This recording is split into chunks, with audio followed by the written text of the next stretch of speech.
Good morning class, welcome back to our next class. In previous classes, we studied exercise 8.1, 8.2 as well as 8.3 question number first and second. In question number first and second, we study two formulas, that is simple interest equal to PRT upon 100. मतलब साधारण ब्याज मूलधन गुणा दर गुणा समय बटे 100. Same amount मिश्रधन equal to मूलधन 1 प्लस दर बटे 100 और पावर में समय. और इसी से अमाउंट से आपको क्या निकालना है, कंपाउंड इंटरेस्ट मतलब चक्रवर्ती ब्याज. अमाउंट माइनस प्रिंसिपल, मिश्रधन माइनस मूलधन. इन तीनों फॉर्मूलों को आपको रट लेना है. ये तो आप क्लास 7th में भी पढ़ चुके हो, ये दोनों आपको 8th में पढ़ने हैं. ठीक है. So I repeat, simple interest equal to PRT upon 100, amount equal to P into 1 plus R upon 100 power n, compound interest equal to amount minus principal. Okay. Now I am going to explain you question number 3rd. Question number 4th, 5th, 6th are similar to this question. एक question है P equal to 12,500, R equal to 12%, N equal to मतलब number of years, number of time equal to 3 years. So you have to find out simple interest. Okay. फिर आपको find out करना है compound interest. फिर देखना है कि एक तो है फेबिना और एक है राधा, कि दोनों में से किसने ज़्यादा इंटरेस्ट पे किया है. मतलब फेबिना है उसने तो सिंपल इंटरेस्ट पे पैसे लिए हैं और जो राधा है उसने कंपाउंड इंटरेस्ट पे पैसे लिए हैं. मतलब आपको मान लो 2,000 रुपये दिए, ठीक है. फेबिना है वो तो सिंपल इंटरेस्ट पे पैसे ले रही है एंड राधा कंपाउंड इंटरेस्ट पे पैसे ले रही है. इन दोनों ने ही पैसे कितने लिए हैं, 2,000 रुपये. पूछा है कि दोनों में से किसने ज़्यादा रुपए पे किए और कितने ज़्यादा पे किए. ठीक है. अब आपको एक मैं चीज़ बता देती हूँ कि हमेशा जो सिंपल इंटरेस्ट है वो फेबिना इक्वल टू 4,500 वो ज़्यादा है और राधा का क्या है, कम है. Simple interest equal to PRT upon 100, P equal to 12,500, R equal to 12 into 3 upon 100. जब आप इसको सॉल्व करोगे तो 2 0 से 2 0 चले गए, 125 गुणा 12 गुणा 3, 4,500.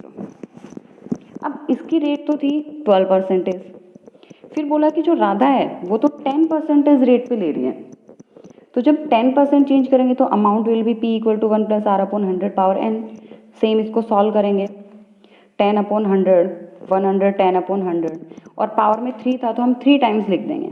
देखो 2 0 से 2 0 कैंसिल कर सकते हैं, एक 0 से ये 0 चला गया, दूसरे 0 से ये 0 चला गया, एक 0 से ये 0 चला गया. ठीक है. आपके पास क्या बचा, 125 इंटू 11 इंटू 11 इंटू 11 अपॉन 10. जब आप इन सबको मल्टीप्लाई करोगे आपको ये मिल जाएगा. और आफ्टर ऑल आप 10 की वजह डिवाइड करोगे तो डिवाइड कर सकते हो, चाहो तो एक वैल्यू के बाद पॉइंट लगा लेना, वही क्या हो जाएगा, आपका आंसर हो जाएगा. सो कंपाउंड अपने पास अमाउंट क्या आ गया, 16,637.50. अब कंपाउंड इंटरेस्ट होता क्या है, amount minus principal. Compound interest equal to amount minus principal. Amount कितना है, 16,637.50 माइनस क्या करना है आपको, प्रिंसिपल 12,500 और आपके पास अमाउंट इंटरेस्ट क्या आ गया, 4,137.50. ये तो किसने किया है, राधा ने. और ये 4,500 कितना था, ये था फेबिना का.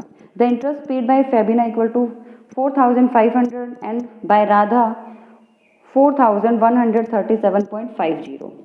Fabina pays more interest, 4,500 minus 4,137.50. It means वो 362.50 इंटरेस्ट एक्स्ट्रा पे कर रही है. कौन, फेबिना. और इसके बाद मैं आपको एक चीज़ एक्सप्लेन कर दूं कि जो सिंपल इंटरेस्ट होता है और कंपाउंड इंटरेस्ट, इन दोनों में फ़र्क क्या है. सिंपल इंटरेस्ट मतलब आपको 2,000 रुपये दिए तो आपके ऊपर सिर्फ 2,000 रुपये पे इंटरेस्ट जाएगा. 1 साल बाद भी 2,000 रुपये ही रहेंगे प्रिंसिपल, 2 साल बाद भी 2,000 रुपये प्रिंसिपल रहेगा, 3 साल बाद भी 2,000 रुपये प्रिंसिपल रहेगा. ठीक है।